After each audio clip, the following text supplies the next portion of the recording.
longer than 15 minutes and preferably around 10. All right, the General Government Subcommittee is here. You can come up to the front table. We're going to go ahead and call yours first. Okay. All right, we're going to hold slightly till it starts streaming online. Okay. Is there a sign up sheet up over there? Yeah.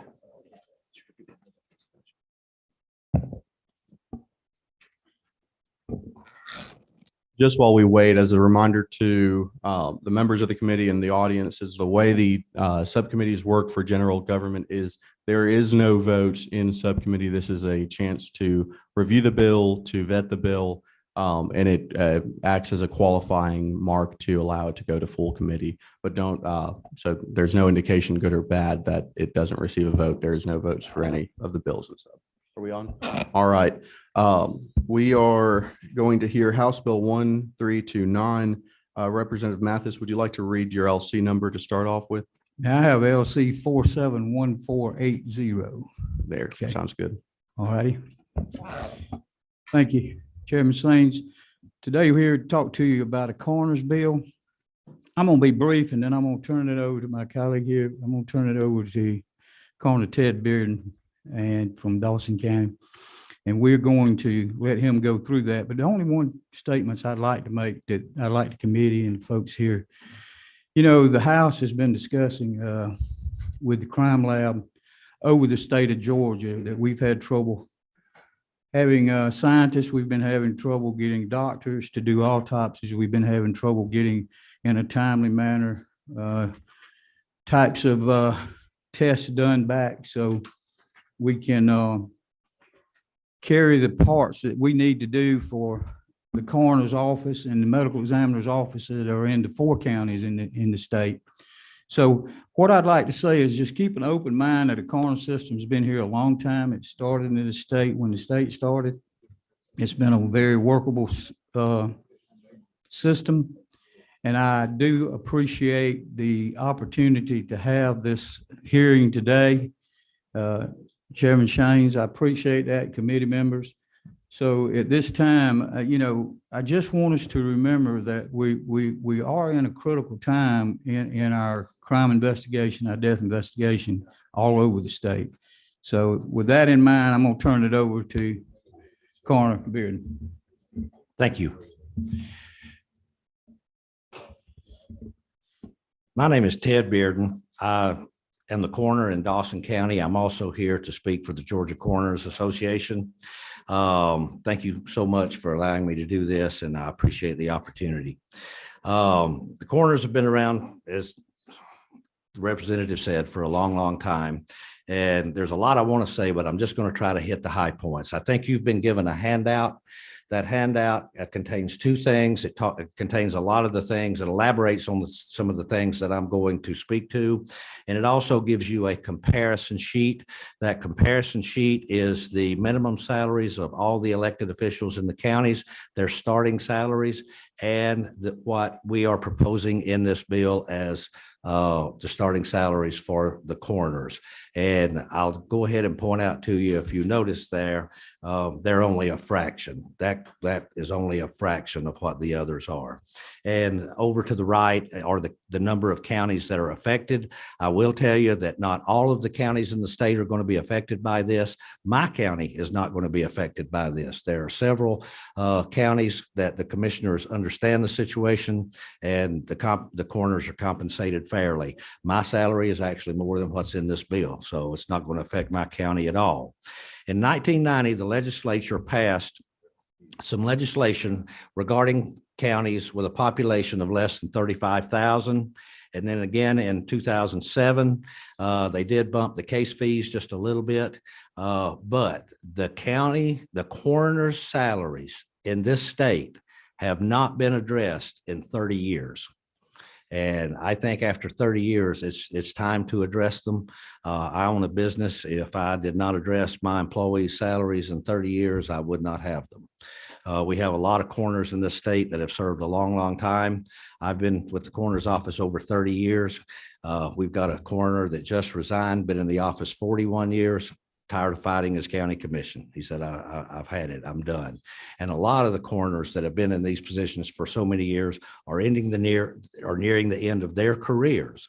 And when they're gone, the generation of people that are coming behind them, they're never going to do the job we do for the amount we're compensated. The only other option would be to go to some kind of medical examiner system. I know the legislature just this year is giving millions of dollars to the GBI crime lab just to try to unclog the backlog over there. And a statewide medical examiner system, especially if the state had to fund it entirely, or if they funded it and each county had to pay their fair share, I can guarantee you, you're talking about a lot more money than what's proposed in this bill right here. The system works well, it's supported by the GBI, and I can give you a couple of quick examples of county commissioners, for some reason, choose to ignore the law at times. I can take you from a county that borders North Carolina and North Georgia all the way to a coastal county that are relatively small counties. The current legislation says these coroners are to be paid the minimum salary plus case fees. They ignore the case fees. And these coroners are expected to be on call and perform their duties 24 hours a day, 7 days a week, 365 days a year, and they're being compensated $4,000 a year. I think it would be hard for the counties to find somebody willing to do that job for that amount of money. The county in South Georgia that I'm talking about, they told the coroner down there, said, you're not a county employee. You're not even a part-time employee. I'm going to, only because of time and to keep it brief, let's go specifically to the bill, the testimony, and then Okay. that way we have time for All committee right. testimony and questions. Very good. We just do a lot of things. We do a very distasteful job, and I don't think that many people can comprehend the difficulty that we have, the communications that we have to have, the communication skills, the training we have to have. It's hard to talk to parents whose teenager just hanged themselves in their bedroom, but we deal with that. I know the ACCG is going to oppose it. I know they're going to tell you that we're asking something similar to the other elected officials. If you'll look at the handout I gave you, you'll see it's nothing near similar. And the last thing I'll say is this: the GBI medical examiner is inundated. There are cases they do not want us reporting to them. Here is the latest bulletin, operations bulletin from them.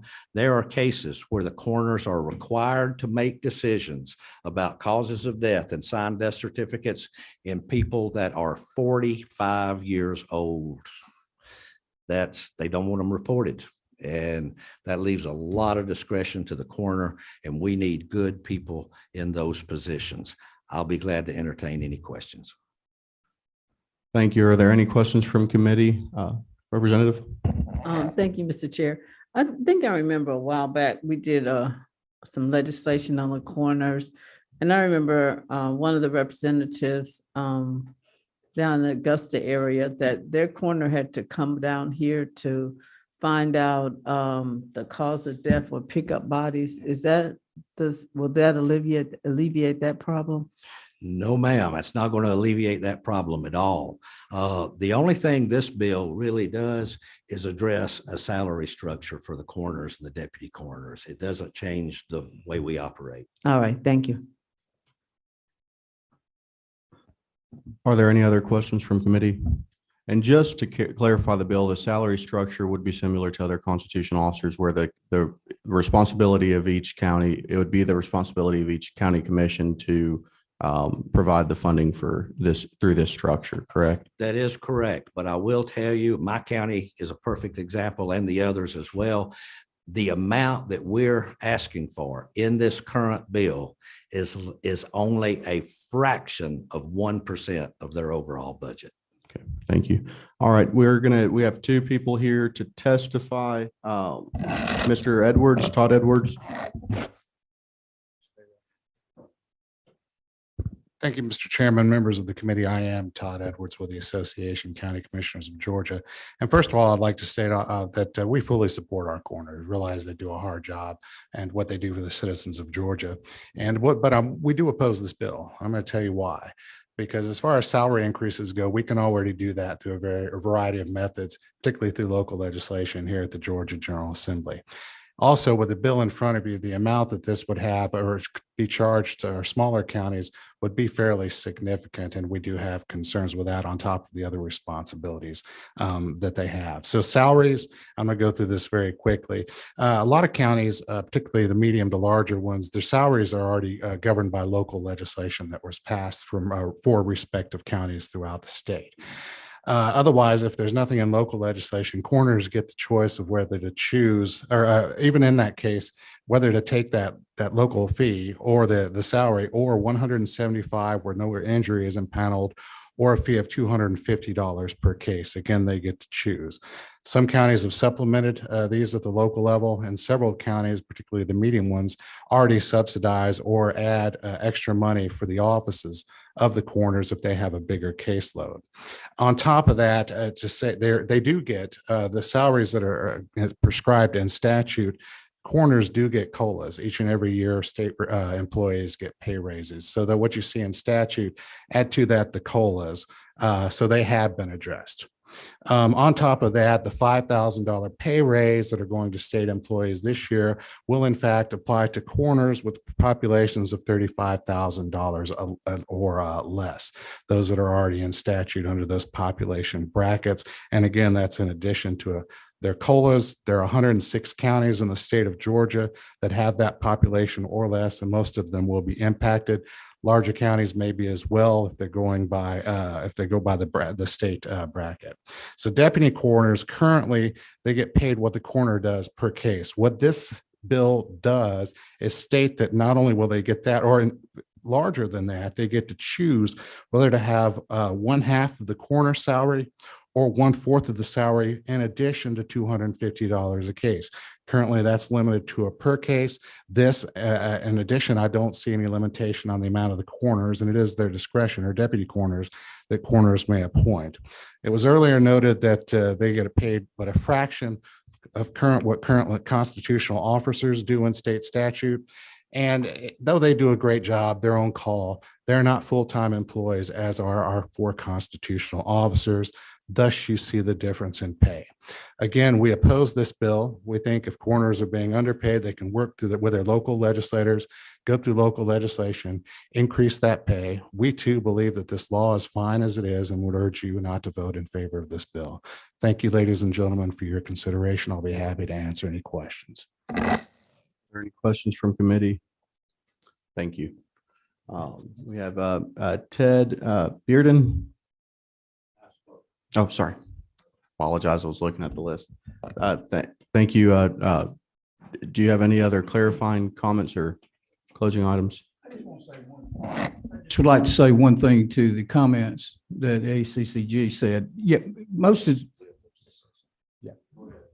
we have one other we'll wait, but I do want to say one thing to you. Most of the time when we're down here, as you legislators know, a lot of times most counties are doing as they should, but it's the ones that are not doing, or is the reason that we have to come in here a lot of times and make these legislations. So we just want to make sure that every county is treating them the same. That's the thing it is. And they are full-time. They're elected officials, just like the sheriff, the probate judge, the clerk of court, and tax commissioner. That's what a coroner is. We're elected. Okay, so we are a county official. And I'd like to make one more point. If you're going to be a county official, you should have the option. The coroner only should be able to be on the health insurance and should be on retirement. So that's it. I'll turn it over to Will. Representative Voigt. Chairman, thank you for allowing me to speak to the committee. I'm not a member of the committee, but I do care about this issue as a representative of 2 counties that are contiguous, Dawson and Lumpkin. And to give you some feedback, Dawson County Commission did make this choice because they saw the impact that was going on in our community as to the level of work. And again, the reminder that 365 days a year, 24/7, these folks have to answer every single call. And I would just give this, for me, as a person who's a former school board member, who was elected, who was receiving pay $200 a month. Honestly, I felt like that was a fair payment for what I did on the school board. And there are some school board members in this state that make 3 and 4 times the amount that this proposed corner bill would provide. For me, I look at this on line 20,000 to 28 and the line 29,000 to 3899, comparing the sheriffs, the magistrate, the probate. To me, it's a stark reminder that this is a move to bring parity to those that are elected. In my mind, the coroners probably still deserve double the number that this bill proposes, and I would be honored to be on the record for that, for my coroners, for what they do. I'd also like to say this, for my community, Dawson County happens to be the county that has the largest percentage of suicides. This body is entertaining mental health. Let me tell you, the sheriff's department takes on a lot of the mental health issues in our community, but so do the coroners in our community. They're on the front lines of this issue, and it has been exacerbated by the pandemic. The issues have always been there, and now they're finally highlighted. And I hope that the committee would consider this legislation in this upcoming next committee. So thank you. Thank you, Representative Wade. And I'd echo your sentiment. I've had the pleasure of working with multiple coroners, specifically on suicide ideation rates in counties, and it does make a difference when that office keeps vital records like that and can get more timely results than our public health department. Do you have a closing comment? Mr. Chairman, could I let Ted make We are one closing very comment? short on Very time. quickly. The deputy coroners, sure, they have a choice. My deputy coroners, they take call on the weekend, starts at 8 o'clock on Friday, starts at 5 o'clock on Friday, ends at 8 o'clock Monday morning. They sit at home, they forego their life, they forego their families. If they don't work a call that weekend, they get no compensation whatsoever. I think that's very unfair to the deputy coroners. Sure. Thank you. All right. That being said, we have reviewed this bill. It's subjected to the review of the full committee.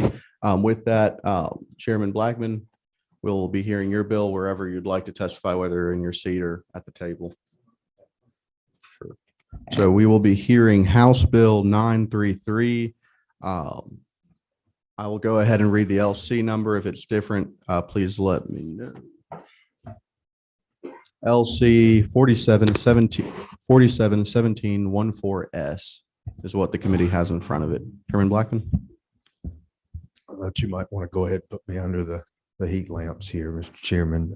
Thank you, and members of the committee. This is substitute House Bill 933. You mentioned the LC number 1714S.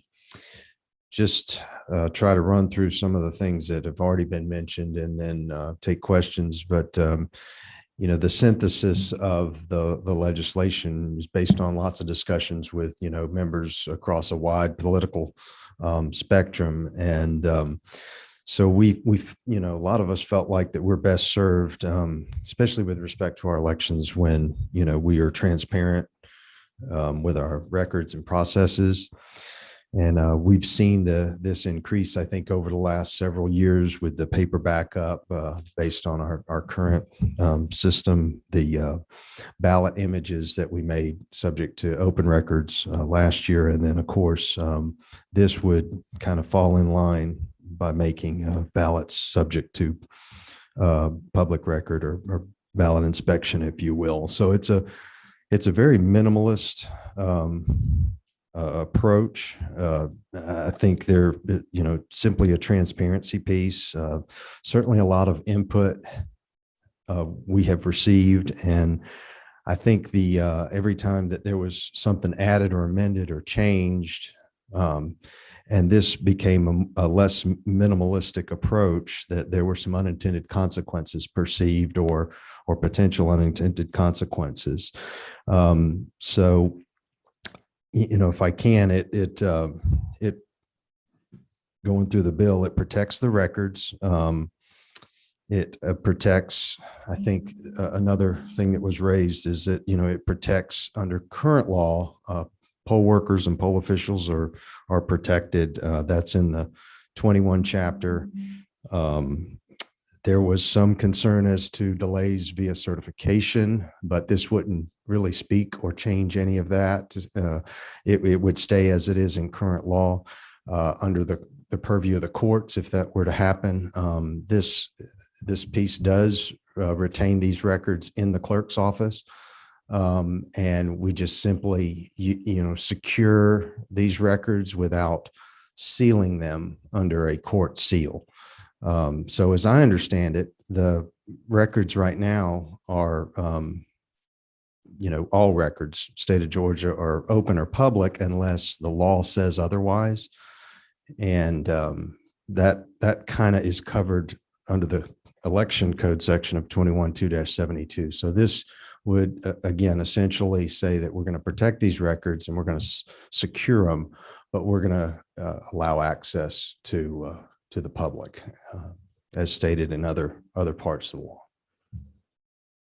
Thank you, Chairman. You have several people interested in this bill. You have a committee question. You have two, and I'll ask the committee to keep the questions back and forth short so we have some time after the testimony if there's further questions.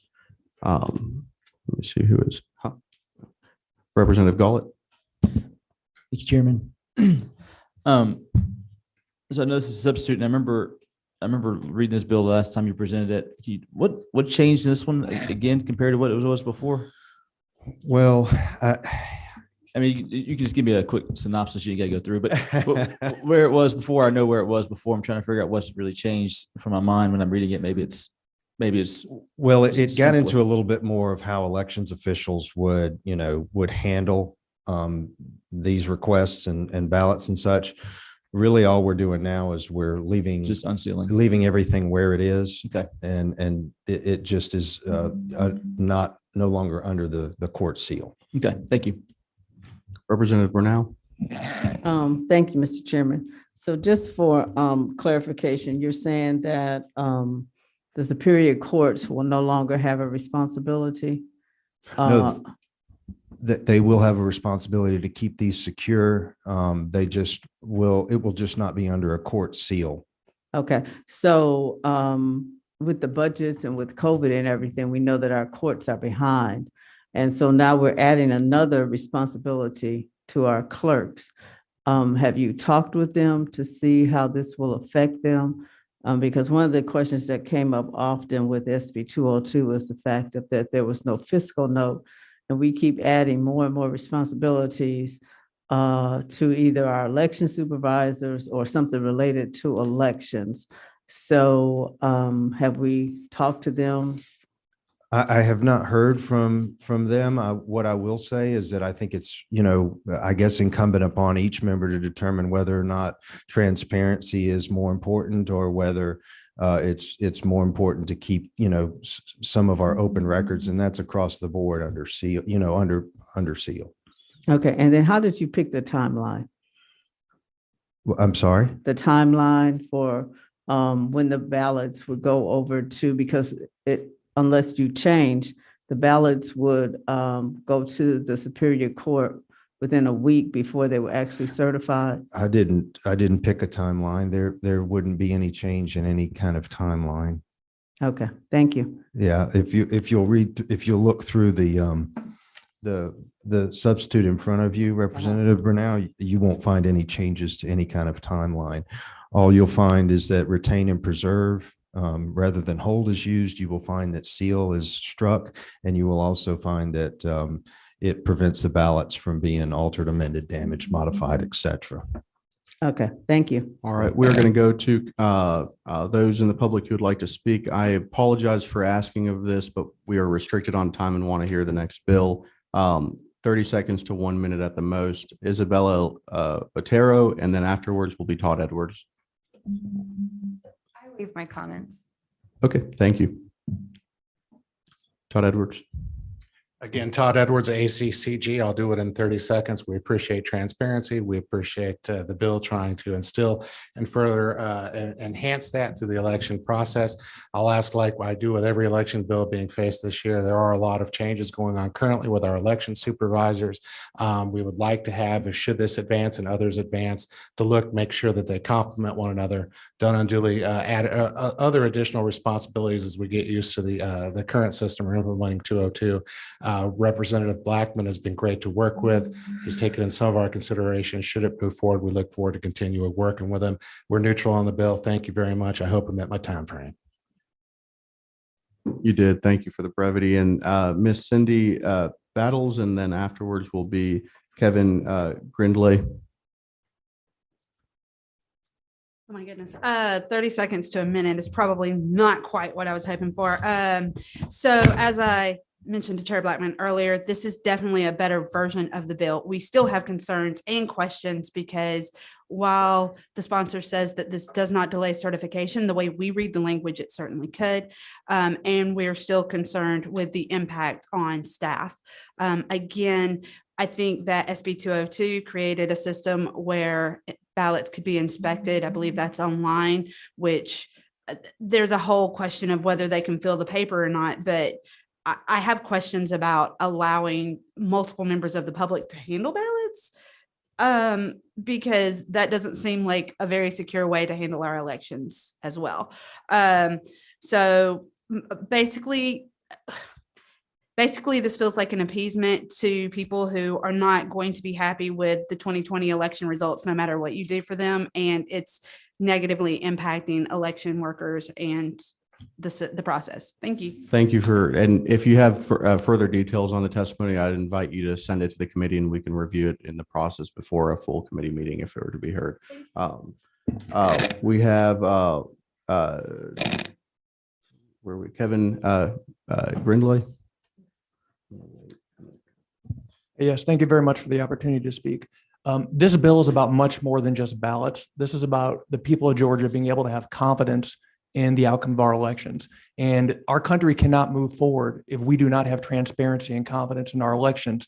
You can even look at January 6th in Washington, D.C., thinking whatever you think about the behavior of the people there or what happened. The reason they were there is because they were not given transparency into their election to feel confident that the results were accurate. And so all we're asking is for transparency. The bill has provisions that the ballots cannot be altered, cannot be damaged.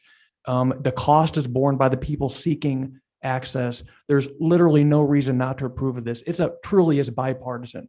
Okay, we cannot move forward as a country and have healthy debate as Democrats and Republicans if we do not have confidence in our elections. This is absolutely critical. Thank you. Thank you. Ms. Victoria Cruz. Waves. Victor Tripp. Victoria? I am here. Okay, sorry. Thank you. My name is Victoria Cruz. I'm from Athens, Georgia, and I appreciate the opportunity to speak in front of you. I will make this brief. I support this bill. I support election transparency. I think election transparency should be a nonpartisan or bipartisan issue, as the bill was when it was introduced. I'm not sure why the two Democrat sponsors have since removed themselves, but this is an issue for everyone. In 2016 and in 2018, there are candidates who still don't think that they lost their election.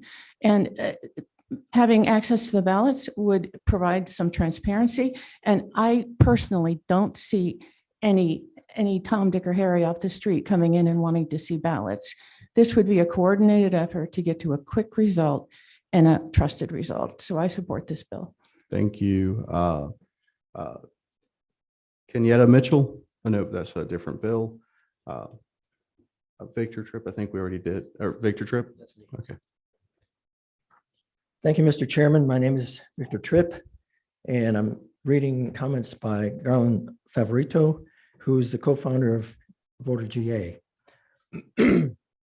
We believe that HB 933 is the most important thing that the General Assembly in this session can do to support election integrity and transparency. Ballots must be public record so that the public can verify that the election results tabulated in secrecy are correct. Public ballot images have proven not to be enough because our year-long statewide analysis of the 2020 election has found, number one, that ballot image counts do not match the certified election results. Number two, 1.7 million original images have already been destroyed or lost in violation of state and federal law. And number three, the ballot images in several counties have undergone electronic tampering. Even critics of the bill are forced to admit that election transparency. Mr. Tripp, I do apologize. If you would give that to the rest of the committee, I did let it go over 1 minute, but we only have 10 more minutes for Okay. another bill. Thank you. Clearly, I'm against the bill. Thank you. I'm sorry. I'm for No, the bill. Okay.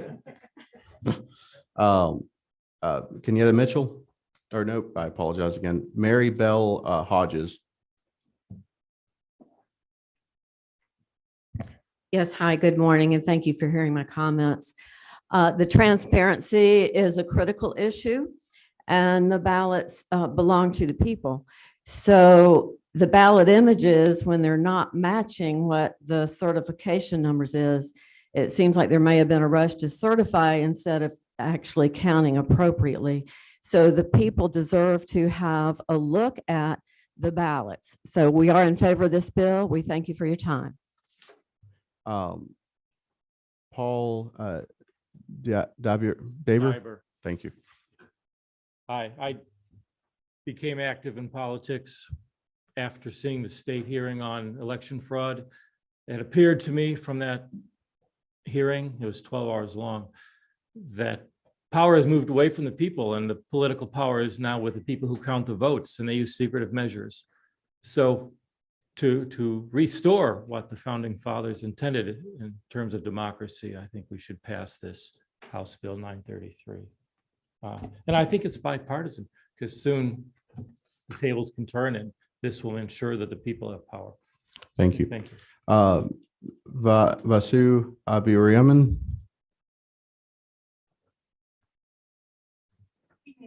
Okay, all right. We have two questions from committee and I beg of you to keep it brief. Representative Brunel. Thank you, Mr. Chair. Given that you will use the same existing time period to expose ballots to the public review before certification, are you willing to jeopardize election administrations from to appease conspiracy theories, and so then the elections won't be certified in a timely manner? Well, let's keep in mind that lawsuits can be filed all along throughout the election process, right? Prior to certification, after certification. This doesn't change any of that. So the same process therein is applicable, except for you have access to, at the public level, which doesn't require a legal team to go in and file suit. Okay, I guess my biggest problem is, since we're always talking about security and is the fact that the ballots, they go from the election office to the Superior Court sealed. Now they won't be sealed. They'll just be in a box. No, ma'am. No, ma'am. I'm sorry to interrupt, but they Okay. will still be secured.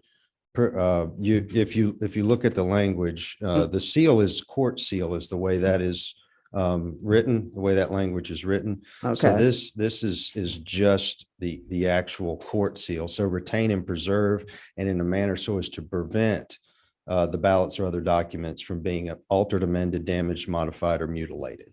Okay, thank you. So you for your who will, question. all right, then once they're given to the public, to whoever wants to come and look at them, will the clerks be responsible for standing there and supervising them while they're looking at the ballots? Well, again, they're under the jurisdiction of the courts and clerk now. I'm going to go ahead. Okay, Is thank there you. further court? Okay. Thank you. Representative Mary Frances Williams on Zoom.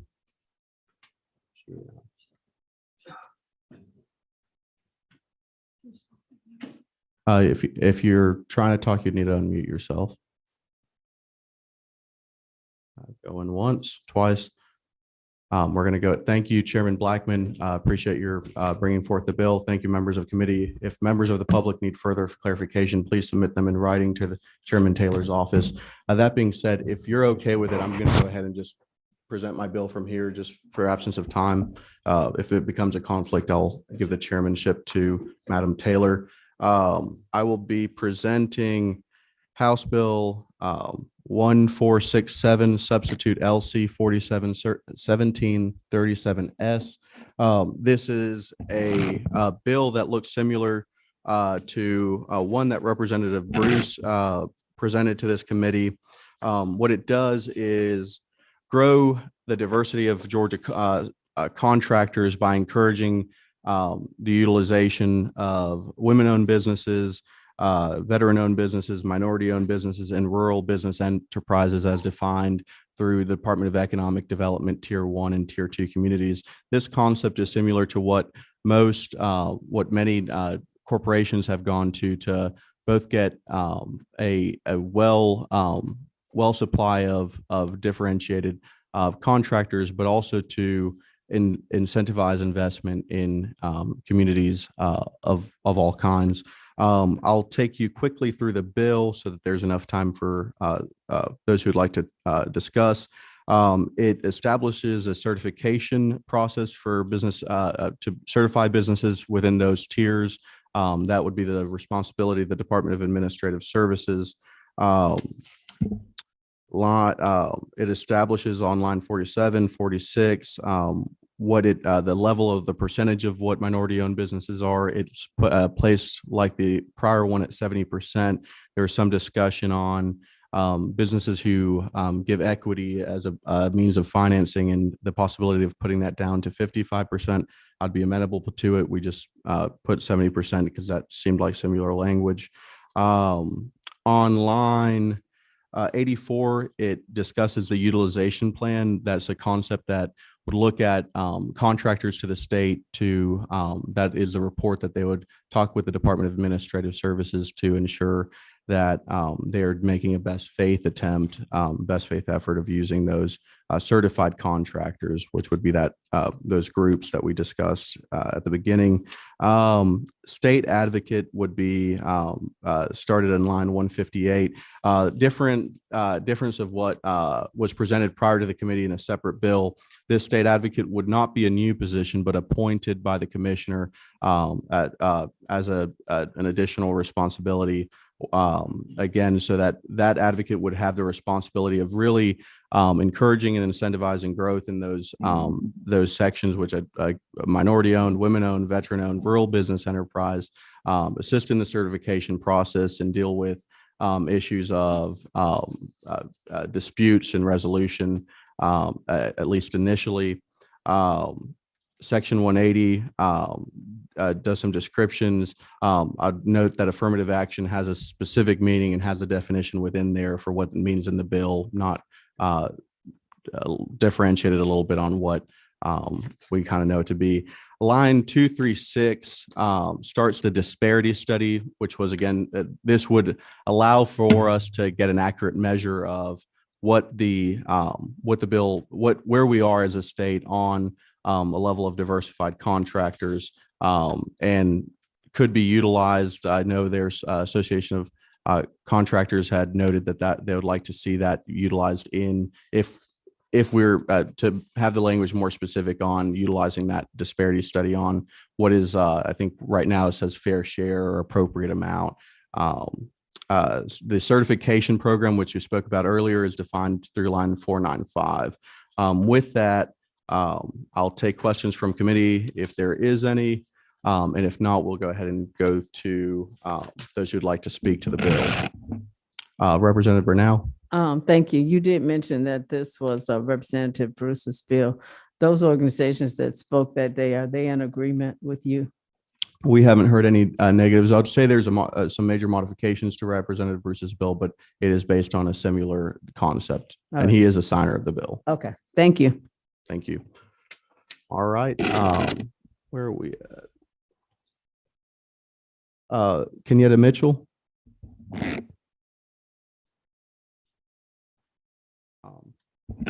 We'll go back if she appears. Okay. Is there anyone? I think we're good, and we have 2 minutes. Does any other member of committee have any questions? All right. Thank you so much. We are adjourned with I think a minute to spare.